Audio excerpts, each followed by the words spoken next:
भीगे हाथ तेरे प्यासा दिल मेरा लगे अब रसा मुझे तन तेरा तो आइए, क्या आपको बिना मेहनत के करोड़पति बनना है? क्या आपको बिना मेहनत के शुभ दिन चाहिए? तो चलो। यह कीड़ा मकोड़ा आपके घर में कहीं पर भी दिख जाए तो आपका भाग्य बदलने से कोई नहीं रोक सकता है। रातों रात हो सकते हैं करोड़पति। ओ हो, रातों रात करोड़पति, वो भी एक कीड़े मकोड़ों के संकेत से। देखना पड़ेगा यार। छछूंदर का घर में होना बहुत शुभ होता है।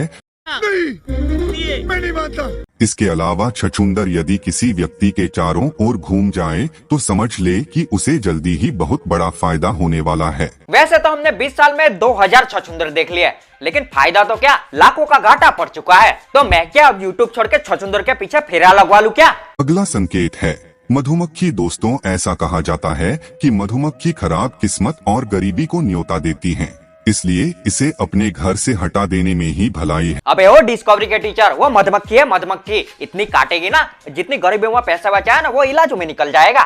सही बात। यदि आपको घर की फर्श पर जिंदा कनखजूरा नजर आ जाए तो यह संकेत है कि आपके घर का वास्तु सही नहीं है। अबे चौथी पेल का यूट्यूबर, वो तो जिंदा ही आएगा ना, वो मरा हुआ कैसे आ सकता है? ऐसे में कनखजूरे को मारने की जगह आप कनखजूरे को घर के बाहर भगाने के उपाय अपनाएं। हाँ, मेरा घर तो उसकी स्कूल है ना, जो वो टाइम पे आएगा और मैं पिटाई करने के लिए बैठा रहूंगा। कहते हैं कि सपने में बिच्छू दिखाई दे तो समझो कि आप पर कोई संकट आने वाला है। लोगों के पास इतने बड़े बड़े सपने हैं तो वो बिच्छू के सपने क्यों देखेगा? बात तो सही है। और सपनों में देख भी लिया तो वो अपनी रियल लाइफ कैसे बिगाड़ेगा? ऐसा बिच्छू घर में निकले तो घर में लक्ष्मी का आगमन होता है। लक्ष्मी तो दूर की बात, बिच्छू ने काट बांट लिया ना तो हम सीधे ऊपर निकल जाएंगे, फिर लक्ष्मी तो क्या राक्षस भी नहीं आएंगे। अगर आपके घर में काली चींटी आ रही हैं, तो खुश हो जाए। लगता है अब सब काम काज छोड़ के कीड़े मकोड़े के म्यूजियम खोल लो। बैडमिंटन माला मान। भाई पैसा हो तो क्या कुछ नहीं हो सकता। अगर आप सुबह के समय सो रहे हो और जब भी आपकी आंख खुले तो आपको अचानक आपके सामने छिपकली दिखाई दे, तो यह दोस्तों आपके लिए बहुत ही अच्छा संकेत होता है। छिपकली सिर्फ घरों में अंडे रखने के लिए आते हैं, फिर उसके बच्चे निकलते हैं, बच्चों के भी बच्चे निकलते हैं, वो भी अंडे रखते हैं, मतलब कि अंडे के नाम पे पूरा परिवार रहता है। लेकिन हमारा महापंडित लोग का मानना है कि आप सुबह उठते ही आंख खोली और जिस पे आपने हाथ रखा, हाथ लगाओगे, वह कार्य आपका सक्सेस होगा। पैसा अगर इन्वेस्ट करोगे तो आपको जरूर उसका अच्छा रिटर्न मिलेगा। मतलब कि हमारा करियर छिपकली सिलेक्शन करती है। वाह, वेरी गुड। हम तो खामा खा मेहनत कर रहे हैं, इससे अच्छा सुबह उठो छिपकली ढूंढो, सुबह उठो छिपकली ढूंढो, बाद में तो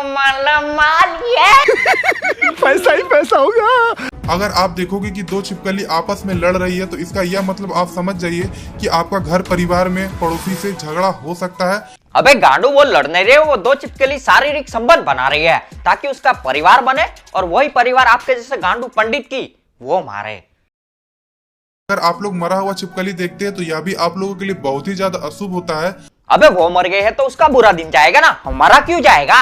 अगर दोस्तों आपके घर में छिपकली कीड़ा खाती है तो यह आप लोग के लिए अच्छा संकेत होता है। नहीं, मैं नहीं मानता। इसका यह मतलब होता है कि आपके जीवन में कभी भी किसी तरह की अनाज की कमी नहीं होगी। अरे कीड़े के पंडित, उसका भोजन ही कीड़ा है तो कीड़ा ही खाएगी ना, रोटी तो नहीं खाएगी। सही बात। और ये कौन सी पुस्तक में लिखा है कि छिपकली कीड़ा खाती है तो हमारे घरों में अनाज रहता है? तो छिपकली तो एक दिन मर जाएगी, तो हम क्या भूखे मर जाएंगे क्या? क्या? नहीं, ये नहीं हो सकता।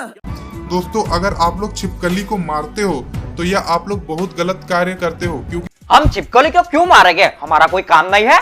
दोस्तों, छिपकली का घर में उल्टी करना बेहद अशुभ माना जाता है। क्या छिपकली उल्टी भी करती है? मुझे तो आज पता चला।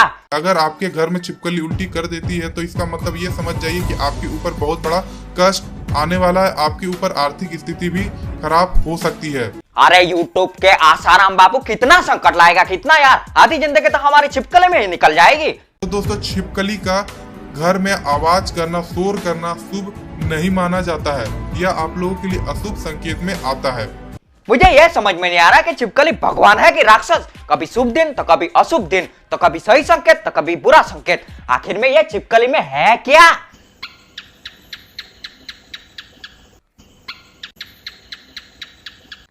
अरे आसाराम बापू, आप अकेले ही क्यों जेल में गए? ये छिपकली को बदल ले जाते। सही बात। और अभी तो रुको, क्लाइमैक्स अभी बाकी है। यदि आपके घर की पालतू बिल्ली यदि घर में पोटी करती है तो यह बहुत ही शुभ होता है। छी छी छी, पालतू बिल्ली पोटी करती है तो संकट नहीं आएगा। वाह वेरी गुड, मतलब कि बिल्ली पोटी करती है तो हमें खुश होना चाहिए। यह बिल्ली ने पोटी कर दिया, यह बिल्ली ने पोटी कर दिया, वाह मेरा संकट खत्म हो गया। वाह बिल्ली पोटी करो पोटी करो पोटी। घूमने वाली जो है बिल्ली यदि आपके घर पे आती है और बार बार जो है आकर के पोटी कर देती है तो यह भी शुभ ही माना जाएगा। बिल्ली पोटी करे तो कैसे शुभ दिन हो सकता है, कैसे यार? अरे आसाराम बापू ये क्या हो रहा है? शर्म नहीं आती? नहीं। लेकिन इसमें भी एक चीज आप लोग ध्यान दीजिएगा ठीक है। कि यदि घर में बिल्ली पोटी करती है तो वो पोटी एक दिन में ही आपको साफ करवा देनी है। एक दिन साले गांडू बाबा जी, एक दिन क्या, हम 1 मिनट भी नहीं रुक पाएंगे और हमें बुरे दिन निकालने पड़ेंगे तो निकाल लेंगे, लेकिन यह बिल्ली को घर पे पोटी नहीं करने देंगे। और उसकी आवाज सुन के मुझे लग रहा है कि ये खुद बाथरूम में पोटी करने बैठा है। हाँ, आप जो है बिल्ली को जो है भगा भी सकते हैं। मैं तो कहता हूँ तू ही भाग जा, वरना देश की सभी बिल्ली को तेरे घर पे छोड़ के जाऊंगा। अबे साले, तभी मेरा माफ करना, गुस्से में इधर उधर निकल जाता हूँ। तो चलिए, तो मैं भी भागता हूँ, आप भी भागो, लेकिन भागने से पहले वीडियो को लाइक कर दो, सब्सक्राइब कर दो और ऐसी खोटी अफवाह पे ध्यान मत दो, अपने काम पे ध्यान दो और आगे बढ़ते रहो। Take care, bye.